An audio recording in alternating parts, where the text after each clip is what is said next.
7 тайм хөтөлбөртөө үзэгчтэй хамт байна. Зөнгөрөх 7 хоногт Монгол улсын нэр гадны улс оронд 2 удаа дурсагдлаа.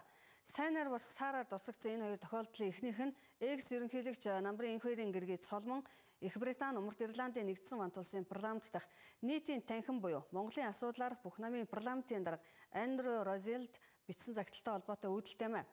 Загталтай холбогдуулан өнгөрсөн баасан гарагт шүүхийн шийдвэр гүйцэтгэх ерөнхий газраас хэвлийнхэнд дараахан мэдээлэл өглөө. Тайм хөтөлбөрт Эрдэнэ болгон бэлтгэлээ. Иргэн энх хоёрын гэргийд Соломонгийн загтал дурддагдсан зүйл болоод түүний хариу тайлбар болгож шүүгийн шийдвэр гүйцэтгэх ерөнхий газраас хийсэн мэдээлэл дүүс бичлэгээр үзүүлсэн баримтуудыг ямар нэг нэмэлт тайлбаргүйгээр үзэгчтэнд шууд харьцуулан хүргье.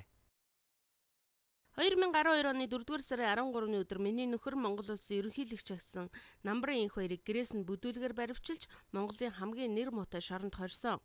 Баривчилгаанаас хойш миний нөхрийг экс ерөнхийлөгч байтугай хүн гэдэг утгаар нь үл хүндэтгэж хандсан. Намайг болон миний хүүхдүүдийг түүнтэй уулзах, утсаар ярих болон захидал бичгийг хориглосон.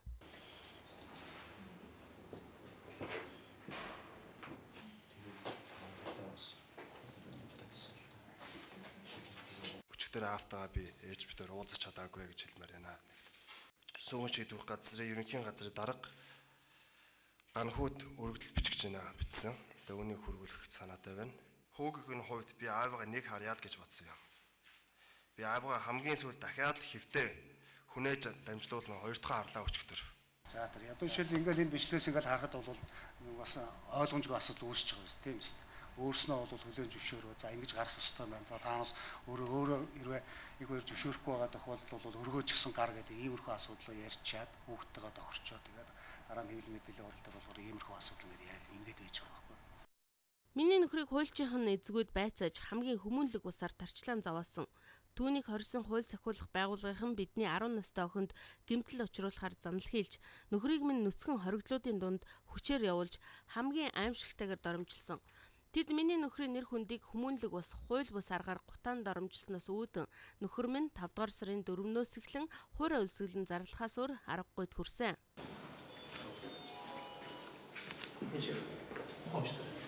Таны нэг хамгаалалтын зүйлсүүд эдгээр эдийн гэж дахиад өгөө хоёр тасч. Хатуу бид хоолны өрөө хэлчихсэн хоолтой их талаар юм өрөө. Энэ лемсүүлэгч хүмүүс байна. Тэгвэл шаард байгаа юм.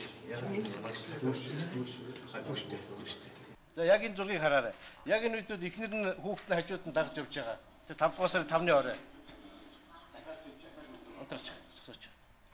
Энэ бол ямар зураг вэ гэхээр энх хоёроо өөрийн одоо эмчлүүлэхэд хэвдэх өрөө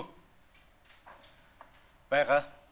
Мөн хамгаалагч нь хажуудын өрөөнд өмгөөлөгчийн өрөө, эмч хөдөгч нарын өрөө, ганц цохны өрөө, ариун цэвэр өрөө гэдэг бүх өрөөнүүдийн өөрсөнд нь гэр бүлийнхэд нь хүртэл бид нар танилцуулсан. Яг тэгэхэд одоо Соломонго Батчуугар хоёр өөрсдөө ингээд дагааж явж байгаа энэ зураг нь байгаа. Миний нөхөр бол сайн хүн. Тэр бол гайхамшигтай эцэг. Тэр бол миний амьдралын утга учир. Би хүүхдүүддээ юу гэж хэлэхээч мэдэхгүй байна. Энх хоёр өөрийн амьдралаа улс их орондоо зориулсан. Гэвч одоогийн төрийн эрх мэдэлтнүүд нөхрийг минь зохиомол хэрэг үүсгэн баривчилж, бид нь хүнд хүчээр зовлон хүчээр учруулж байгаа зэрэг үйлдэл нь Монгол улсад ардчлал, хуулийн хэрэгжилт, хүний эрхийг хүндэтгэх байдал нь ямар шухан байдалтай болж байгааг харуулж байна гэж бодохоор би сэтгэлээр ихэд унаж байна. Одоо хүртэл энэ асуудал дээр дэлхийн олон нийт чимээгүй ээж, харин ганцхан миний нөхөр болон бидний гэр бүл зовж байна. Гачуудын цагбайг хулгайч песта зогсож байгаа. Ишгүүч песта зогсож байгаа. Хаа нэг чатны зүч. Хуцваач маань зэ. Тийм тэр үсгэл гэж.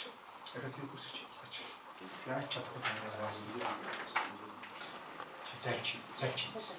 Зайлаа амгалаач юм гэсэн. Гарч юм бас. Хин гэдэг юм. Хуцваач гарч юм гэсэн. Зайлч. Все юм зогсоод байгаа бас чи. Би ханахын шаарч Ард чинь одоо зүгтий хийж байгаа. Хийж. Ерөнхийдөө чинь чамайг дуудаж байгаа баасаа гэж хэл.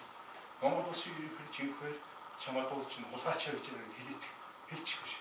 За тэгч биш. Биш. Чи хэлээд биш дээ. Тэг гэдэг биш чинь. Юунд юу муу хараад энэ зүйл. Чамайг айгын хамаагүй шмач айгын. Чамайг айгын. Хүмүүсийг одоо янз бүрээр хараад зүгсэн хүмүүстэй эвгүй сэтгэлд төрүүлэх зүйлүүдийг ярьж байсан л да. Энэ болгоныг манай албан хаагчид маш их төвчсөн, төвчээртэй хандсан. Үнийг хэлэхэд тэр хүн төрийн дээд албыг хашчилсан ч гэлээ гэсэн бас шүүгэн шийдвэр гүйцэх байгууллагын ажилтныг бас хүндлэх ёстой байсан. Хинч байдаг гэсэн би нэг хүндэтгээд ойлголцох байсан болов уу гэж бодож идэгий. Би нөхрийг минь даруйхан суллахад тус болно уу хэмээн гуйж энэхүү загтлаа бичиж байна. Миний нөхөр бол шудрах хүн. Би түүнийг нээлттэй зэмлэл, буруу шалтыг хүлээн авч чадна. Шудрах шүүхээс айхгүй гэдгийг нь мэдэж байна. Ердийн гэмт хэрэгтнүүдийг ч шүүх хуралдааныг хүлээж авах хугацаанд нь ийм байдалд оруулдаггүй. Тэднийг гэр бүлийнхнийхээ дунд жирийн амьдралаа үргэлжлүүлэхийг зөвшөөрдөг шүү дээ. Би нөхөртөө түүний хувьд байдал үүнээс дор байх ёсгүй. Хуулийн шаардлагын дагуу байх ёстойг хэлсэн. Танд гүн талархал илэрхийлсэн Золмон. Жишээлбэл ингээд хоёр хүн ингээд харж байхад бол 400 Төв аймгаас ингээд гарахад бол ингээд гадаа хэвлэл мэдээллийн хэрэгслүүд их байна гэж тэгэхэд бол гарахтаа хүртэл ингээд одоо өмсөлжсэн гутмуудлаа тайлах хэмжээгээр ингээд тийм одоо үйл гаргаж байгаа байхгүй юу? Ашил гадаад хэвлэл мэдээллийн хэрэгсэл байхгүй байна гэж 461-ээс ингээд явхад бол ямар ч одоо тийм асуудал байхгүй зүгээр гараад явчих чинь тийм ээ.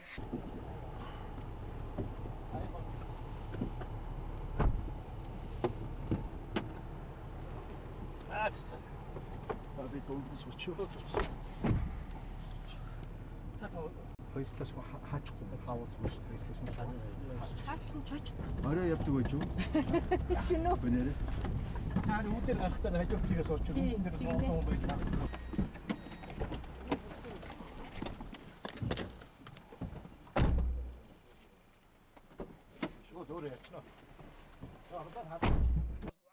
Шүүгэн шийдвэр гүйцэтгэх ерөнхий газраас түүнтэй холбоотой бүх процессыг өөдөө баримтжуулж байдаг юм байна. Ямар нэг хүний эрх зөрчсөн хууль бус үйлдэл хийгдсэн гэвэл хуулийн болоод олон улсын байгууллагад үзүүлж харуулах баримт цэлт байгаа гэдгийг тэд мөн мэдэгдэж байсан юм а. Энэ үстэй.